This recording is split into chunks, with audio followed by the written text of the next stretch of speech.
Okay, अभी thyroid gland का second lecture है। फर्स्ट लेक्चर में डेफिनेशन, पोजीशन, एक्सटर्नल फीचर और रिलेशन। इसमें किसी को कोई डाउट? ओके, इसके बाद का टॉपिक है अभी डेफिनेशन, पोजीशन, एक्सटर्नल फीचर होने के बाद रिलेशन हुआ, और फिर 5 नंबर का टॉपिक है ब्लड सप्लाई। मेरे ख्याल से अपने बैच में ऐसा कोई स्टूडेंट नहीं है कि जिसको blood supply of thyroid gland पता नहीं है। बोलो। सुप्रा थायराइड आर्टरी, एचएनएफ की शुरुआत में ही हमने याद करा के लिया था, तो अच्छी तरीके से देखो। ये अगर हेड नेक फेस निकाले, ये हेड नेक फेस में हम यहाँ पे हाइवाइड बोन बताए, यहाँ पे आपकी लैरिंग्स बताए, थायराइड कार्टिलेज लैरिंग्स का, ये क्रिकॉइड कार्टिलेज, ये आपकी ट्रकिया बताएं। तो यहाँ पे हम आपको थायराइड ग्लैंड बता ही सकते हैं, अभी तो आपको पता चल गया। इसका मतलब अगर ये हेड नेक फेस निकालो, ये anterior compartment of anterior border बताऊं नेक की, तो यहाँ पे आपकी थायराइड ग्लैंड है, एक साइड से ऐसी दिखेगी वो। तो चलो, आर्च ऑफ अयोर्टा से आपकी जो कॉमन कैरोटिड आर्टरी आई है, उसकी एक इंटरनल कैरोटिड आर्टरी और एक external carotid artery. External carotid artery head neck face पढ़ते समय जो बच्चे करते नहीं, उनके जैसे पगले स्टूडेंट कोई नहीं। क्यों? क्योंकि मैंने आपको स्काल्प कंप्लीट करते बराबर एक्सटर्नल कैरोटिड आर्टरी पढ़ाई थी, क्योंकि external carotid artery head neck face के आखिरी टॉपिक तक के कवरेज देती है। जब आपका नोज शुरू हुआ, तब नोज में ही आपको एक्सटर्नल कैरोटिड आर्टरी का कवरेज नहीं मिला। एक्चुअली नोज में भी मिला, लेकिन इनडायरेक्ट मिला, क्योंकि एक्सटर्नल कैरोटिड आर्टरी की जो आखिरी की 2 ब्रांच रहती है, एक सुपरफिशियल टेम्पोरल और मैक्सिलरी, हो ना, आखिरी के कवरेज में। वो मैक्सिलरी आर्टरी के 15 ब्रांचेस है। फर्स्ट पार्ट के 6 ब्रांच है, सेकंड पार्ट के 4 ब्रांच है, थर्ड पार्ट के 5 ब्रांच है। Lateral pterygoid muscle maxillary artery को 3 पार्ट में डिवाइड करती है,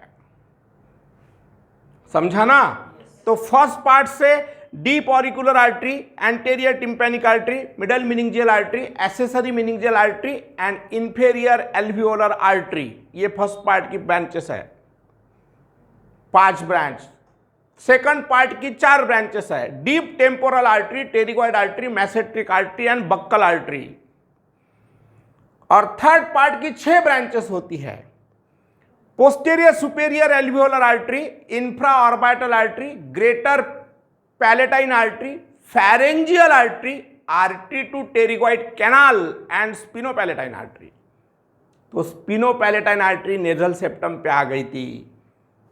नेजल सेप्टम पे एक्सटर्नल कैरोटिड आर्टरी की ही फेसियल आर्टरी ब्रांच है, जिसकी एक सेप्टल आर्टरी आई थी। Septal artery and sphenopalatine artery दोनों का एनास्टोमोसिस होकर लिटिल्स एरिया बनता है, याद है आपको? और लैटरल वॉल ऑफ नोज होने के बाद में नोज के 4 पार्ट किए थे मैंने, लेक्चर में जाके देखो, यूट्यूब पे जाके देखो आप, मैंने 4 पार्ट किए थे। उसमें आपको मैक्सिलरी आर्टरी का कवरेज आया था, anterior and posterior ethmoidal artery, greater palatine artery, posterior sphenopalatine artery and septal artery. मतलब नोज तक के हेड नेक फेस में कितने टॉपिक है? स्काल्प है, फेस है, पाल्पेब्रा है, लैक्रिमल एपरेटस है, साइड ऑफ द नेक है, उसमें पोस्टीरियर ट्रायंगल है, बाद में कंटेंट ऑफ ऑर्बिट है। कंटेंट ऑफ ऑर्बिट के बाद में हमने कंटेंट ऑफ क्रेनियल कैविटी, जिसमें फाक सेरेब्रा, फाक सेरेबेला, टेंटोरियम सेरेबेला, डायफ्राम सेला पढ़ाया, बाद में जॉ जॉइंट पढ़ाया, बाद में मसल ऑफ मैस्टिकेशन पढ़ाया। फिर बड़े चैप्टर चालू किए, तो बड़े चैप्टर में हमने आईबॉल पढ़ाया, नोज पढ़ाया, माउथ एंड फेरिंग्स पढ़ाया, लैरिंग्स पढ़ाया, ये सब टॉपिक में आपको सिर्फ नोज एक टॉपिक ऐसा मिला कि जिसमें एक्सटर्नल कैरोटिड आर्टरी का डायरेक्ट कवरेज नहीं मिला, इनडायरेक्ट कवरेज मिला। तो पगलिश हो गए ना स्टूडेंट। एक आर्टरी करो और पूरा हेड नेक फेस कवर करो, नियर अबाउट, यस और नो? ओके। तो फिर आपकी ये एक्सटर्नल कैरोटिड आर्टरी है, इसकी सुप्राथायरॉइड पहली ब्रांच, इसलिए blood supply of thyroid gland में सुप्राथायरॉइड artery,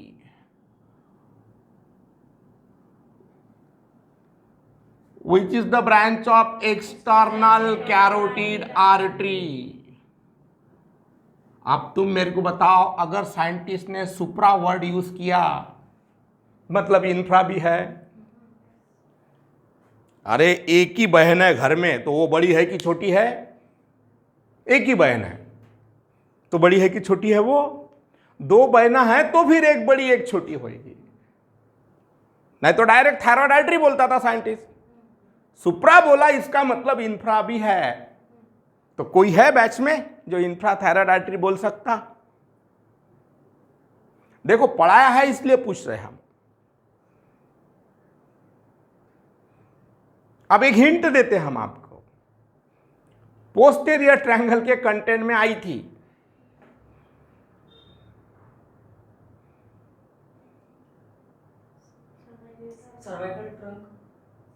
थायरोसर्वाइकल triangle. Very good, give 3 branches, very good very good. तो ये आपका सिम्फाइसिस मेंटा है, body of mandible, angle of mandible, line joining angle of mandible to mastoid process, mastoid process, यहाँ पे hyoid bone. Okay, यहाँ पे आपका direct sternum निकालेंगे।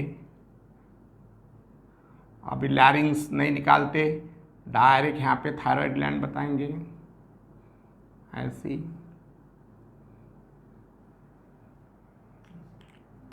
यस और नो? तो यहाँ से हम क्लेविकल बताते।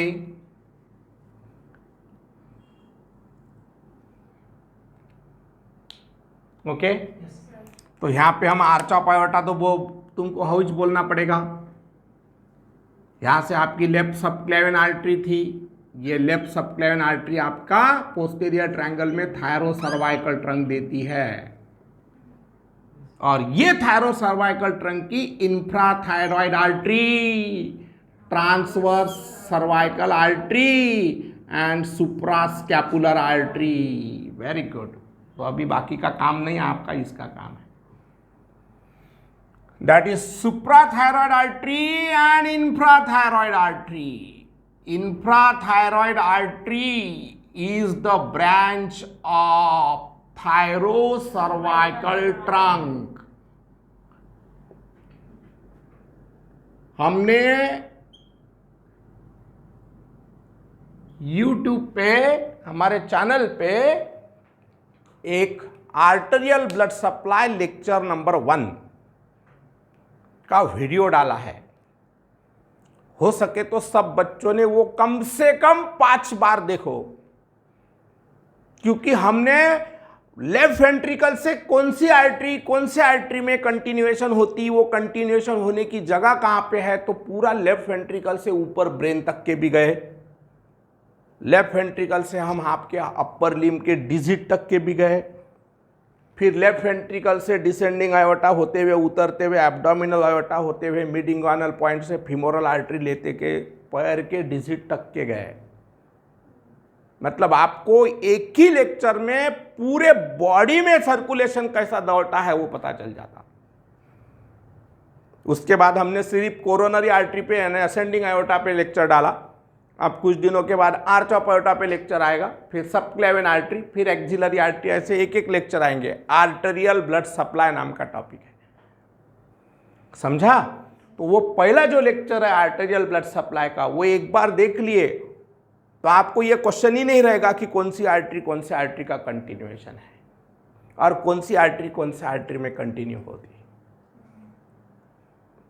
समझा?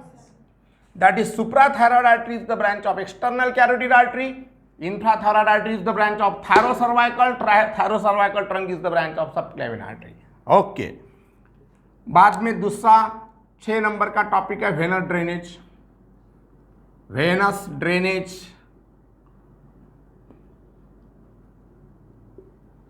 इसमें आपको सुप्राथायरॉयड वेन एंड इंफ्राथायरॉयड वेन, ज्यादा डीप नहीं बोलते, नहीं तो जो है वो भी कंफ्यूज हो जाएंगे, वही लिख डालना, सुप्राथायरॉयड वेन एंड इंफ्राथायरॉयड वेन। ये टॉपिक। 7 नंबर का nerve supply.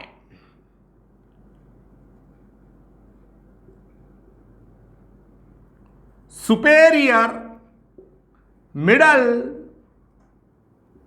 And inferior cervical ganglion. Actually thyroid gland endocrine gland है, उसका कंट्रोल हार्मोनल कंट्रोल होता है। उसके कंट्रोल के लिए आपको पता है pituitary gland thyroid stimulating hormone secrete करती है, TSH। ओके। पिट्यूटरी ग्लैंड को 2 लोब रहते हैं, एंटेरियर लोब और एडिनो हाइपोफाइसिस, पोस्टेरियर लोब और न्यूरो हाइपोफाइसिस। एंटेरियर लोब में 2 किस्म की सेल रहती, chromophobe cell and chromophil cell. Chromophobe cell does not secrete any hormone, but chromophil cell are again of 2 type, alpha cell और acidophil cell and beta cell और basophil cell. Alpha cell में फिर 2 किस्म की cell रहती, एक somatotroph cell secrete somatotropic hormone, और एक luteotroph cell secrete luteotropic hormone और मैमोट्रॉपिक हार्मोन और प्रोलैक्टिन और लैक्टोजेनिक हार्मोन। और एंटेरियर लोब की जो बीटा सेल रहती, बीटा सेल और बेसोफिल सेल, उसमें फिर 3 किस्म की सेल आती। उसमें थायरोट्रॉप सेल सिक्रीट थायरोट्रॉपिक हार्मोन, मतलब थायरोट्रोपिन, मतलब थायराइड स्टिमुलेटिंग हार्मोन। 2 नंबर का टॉपिक आएगा उसमें, गोनेडोट्रॉप cell secrete gonadotropic hormone. Gonadotropic hormone में 2 हार्मोन आते हैं, एक फॉलिकल स्टिमुलेटिंग हार्मोन, एक ल्यूटिनिजाइंग हार्मोन। दोनों में भी मेल फीमेल में एक्शन लिखना पड़ता है। और तीसरी सेल आती है एड्रीनोकॉर्टिकोट्रॉप सेल सिक्रीट एड्रीनोकॉर्टिकोट्रॉपिक हार्मोन और एड्रीनोकॉर्टिकोट्रोपिन। जो एड्रिनल ग्लैंड का कॉर्टेक्स रहता है, जिसके 3 पार्ट रहते हैं, जोना ग्लोमेरुलसा, जोना फैसिकुलेटा, जोना रेटिकुलरिस। कुछ पढ़ो physiology. Okay, that is superior, middle and inferior cervical ganglion. यहां पे नर्व सप्लाई कंप्लीट हुआ। अब आखिरी का टॉपिक है आपका 8 नंबर का अप्लाइड एनाटॉमी। अप्लाइड एनाटॉमी में थायराइड ग्लैंड में बड़ी बड़ी बातें हैं बाबा। हाउ, एक सबसे पहली बात कि thyroid gland T3, T4 and calcitonin secrete करता है। ज़्यादा डिस्क्रिप्शन एनाटॉमी के लेक्चर में फिजियोलॉजी का मैं नहीं दे सकता, लेकिन मैं देने का ट्राई करता। समझा तो ठीक, ओके, नहीं समझा तो 2-3 बार वीडियो देखो। 2-3 बार वीडियो देखने के बाद में समझ में भी आ सकता है कि थायराइड ग्लैंड का एक T4 इंपॉर्टेंट हार्मोन है जिसका नाम थायरॉक्सिन है। ओके, थायरॉक्सिन की लेवल अगर बच्चों में कम होती है तो उसको हाइपोथायरॉयडिज्म, इन चाइल्ड उसको क्रिटिनिज्म बोलते हैं। Very good. And child is called as cretin child. ये एक अप्लाइड लिख सकते हो। थायरॉक्सिन का एडल्ट में सिक्रीशन कम हुआ, मिक्सोडिमा और गुल्स डिसीज होता है। ओके, और आयोडीन डिफिशियंसी होने के वजह से तुम्हारे थायराइड ग्लैंड में जो कोलॉइड नाम का फ्लूइड बनता है, colloid is a pale yellow colour और amber colour liquid which contain thyroglobulin and iodine. Thyro मतलब थायराइड ग्लैंड, ग्लोबुलिन मतलब प्रोटीन। तो थायराइड ग्लैंड थायरोग्लोबुलिन सिक्रेट करता है, और डाइट में जो आप नमक खाते हो उसमें से आयोडीन आता है। आयोडीन की वैसी बॉडी को इतनी डिमांड नहीं रहती, 1 ग्राम पर वीक। ओके, तो वो जो आयोडीन है वो तुम्हारे थायराइड ग्लैंड के फॉलिकल में गया, तो 1 iodine and 1 thyroglobulin unite to form T1, 2 iodine and 1 thyroglobulin T2 बराबर है 1 thyroglobulin and 3 iodine that is T3। वैसा ही T4 मतलब टेट्रा आयोडोथायरोनाइन। समझ में आया? तो फिर कुछ लोगों ने आयोडीन खाई नहीं, सॉल्ट खाया, लेकिन सॉल्ट में आयोडीनाइज सॉल्ट नहीं है, तो वो कंडीशन में आयोडीन डिफिशियंसी हो जाएगी। फिर थायराइड ग्लैंड थायरोग्लोबुलिन तो सिक्रीट कर रही, लेकिन आयोडीन नहीं मिल रहा तो कपलिंग नहीं हो रही, कपलिंग नहीं हो रहा तो हार्मोन नहीं बन रहे, हार्मोन नहीं बन रहा तो थायरोग्लोबुलिन बॉडी में जमा होते जाएगा थायराइड ग्लैंड में, थायराइड ग्लैंड में थायरोग्लोबुलिन जमा हुआ तो enlargement of thyroid gland is called as goitre, that is simple goitre. इसलिए हाइपोथायराइडिज्म फिजियोलॉजी में भी आया तो आपको 3 टॉपिक लिखना है, cretinism, myxoedema and simple goitre. ये पहली अप्लाइड हो गई, मतलब applied anatomy of thyroid gland में हाइपोथायरॉयडिज्म।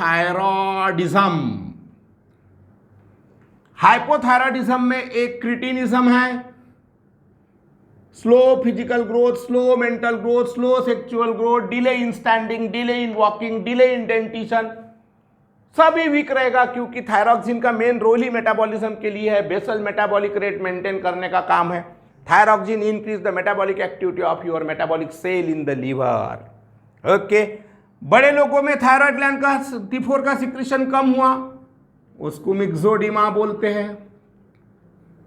और तीसरा सिंपल गॉइटर।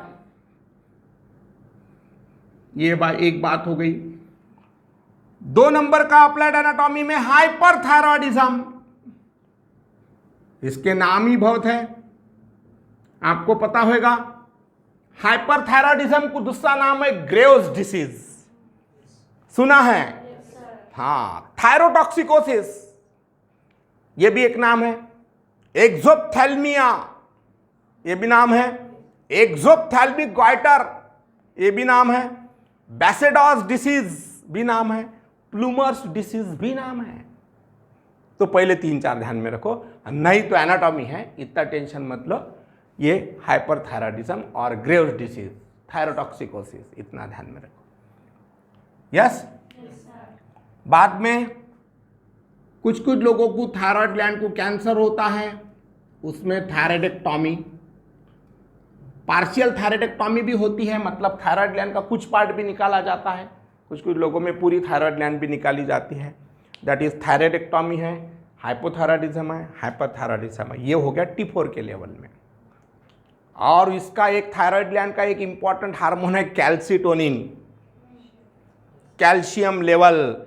तो कैल्सिटोनिन अकेला कुछ नहीं कर सकता, उसको साथ लगती पैराथार्मोन की, जो पैराथायरॉयड ग्लैंड सिक्रेट करती। पैराथायरॉयड ग्लैंड आपके बॉडी में 4 रहती, वो थायराइड ग्लैंड के पोस्टेरियर बॉर्डर पे रहती। एक ही एंडोक्राइन ग्लैंड ऐसी है आपके बॉडी में कि जिसका नंबर 4 है, वो है पैराथायरॉयड ग्लैंड, जो पैराथार्मोन सिक्रेट करती।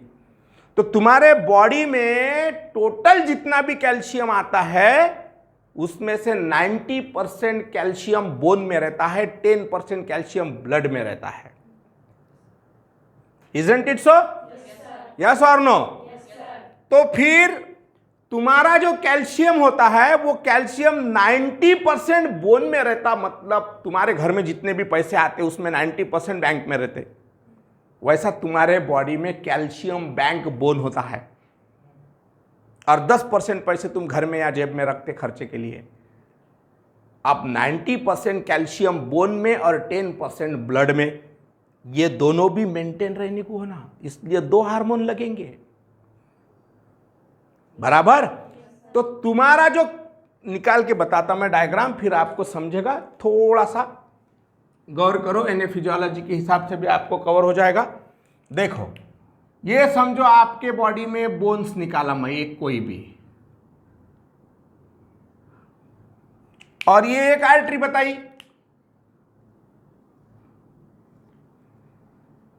रेड कलर से आर्टरी, ब्लैक कलर से बोन। इसमें समझो मैं ब्लू कलर से कैल्शियम बता रहा हूं। अब तुम्हारे ब्लड में कैल्शियम लेवल अगर ज्यादा हो गई, इधर कितना होना ब्लड में? ब्लड में 10% होना, ब्लड में 10%, और बोन में 90%। Therefore bone is the calcium bank. तो तुम्हारे खाना खाने के बाद कैल्शियम तो ब्लड में आने वाला है, फिर न्यूट्रिएंट आर्टरी बोन को ब्लड सप्लाई करेगी, तब कैल्शियम लेके जाएंगी, और कैल्शियम तुम्हारे बोन का टेक्सचर नॉर्मल रखेगा। तो ये कैल्शियम तुम्हारे ब्लड में से बोन के तरफ लेके जाने के लिए कैल्सीटोनिन दौड़ता है, कैल्सीटोनिन ट्राई करता है। यस। फिर कैल्सीटोनिन को अपोज करने वाला कोई नहीं है, तो कैल्सीटोनिन क्या करेगा, पूरा कैल्शियम बोन में लाकर डाल देगा। यस और नो। फिर पूरा कैल्शियम बोन में लाके रख दिया तो ब्लड में कैल्शियम कम हो जाएगी। ब्लड में कैल्शियम कम हो गई तो उसको हाइपोकैल्सीमिया बोलते हैं। हाइपोकैल्सीमिया में आपके मसल को कॉन्ट्रैक्शन के लिए कैल्शियम लगता है, जो नहीं मिला तो उसमें टिटैनी नाम की बीमारी होती है। मतलब कैल्सीटोनिन की लेवल अगर बढ़ जाती है तो पर्सन को हाइपोकैल्सीमिया हो जाता है, जिस वजह से टिटैनी हो जाती है। तो अकेले का राज नहीं चलेगा, तो फिर दूसरा आपको मिलेगा पैराथार्मोन। इसका एरो इधर, ये पैराथायरॉयड ग्लैंड सिक्रीट करती पैराथार्मोन। अरे पढ़ाई इतनी इंटरेस्टेड रहती कि भाई पढ़ाई करो, बोलना ही नहीं चाहिए बच्चों को। तुम्हारे उम्र के बच्चों को तो बोलना ही नहीं चाहिए कि पढ़ाई करो। वो इतना इंटरेस्टेड रहती कि पढ़ाई खींचती अपने को, सिर्फ आपको समझ में आने को ना कि what happens in the body. समझ में आया? कंसेप्ट क्लियर होना। दैट इज पैराथार्मोन नाम का जो टॉपिक है वो बोन का कैल्शियम ब्लड के तरफ लाएगा। ओके। फिर पैराथार्मोन अकेला रहता था तो पूरे ब्लड में कैल्शियम ही कैल्शियम रहता था। यस। मतलब तुम्हारे बॉडी में पैराथार्मोन का सिक्रीशन ज्यादा हो गया, जैसा थायराइड ग्लैंड का थायरॉक्सिन सिक्रीशन ज्यादा हुआ तो हाइपरथायरॉयडिज्म होता है, पैराथार्मोन का सिक्रीशन ज्यादा हुआ तो हाइपर पैराथायरॉयडिज्म। और हाइपर पैराथायरॉयडिज्म में बोन का कैल्शियम ब्लड में आएगा, तो बोन में कैल्शियम कम हुआ तो बोन अंदर से पोकल होएगा, ऑस्टियोपोरोसिस होएगा, और इधर आपको हाइपर कैल्शियमिया हो जाएगा। Hyper calcaemia is always dangerous, hypocalcaemia is also dangerous. Okay. और जो फीमेल कॉन्ट्रासेप्टिव्स, मल्टीपल एबॉर्शंस जो फीमेल के लाइफ में होते हैं या जो फीमेल करा के लेते हैं, उनमें ही कैंसर ऑफ थायराइड ग्लैंड होने के चांसेस ज़्यादा रहते हैं। इतना आप अप्लाइड में लिखना। ओके। कोई डाउट? ओके।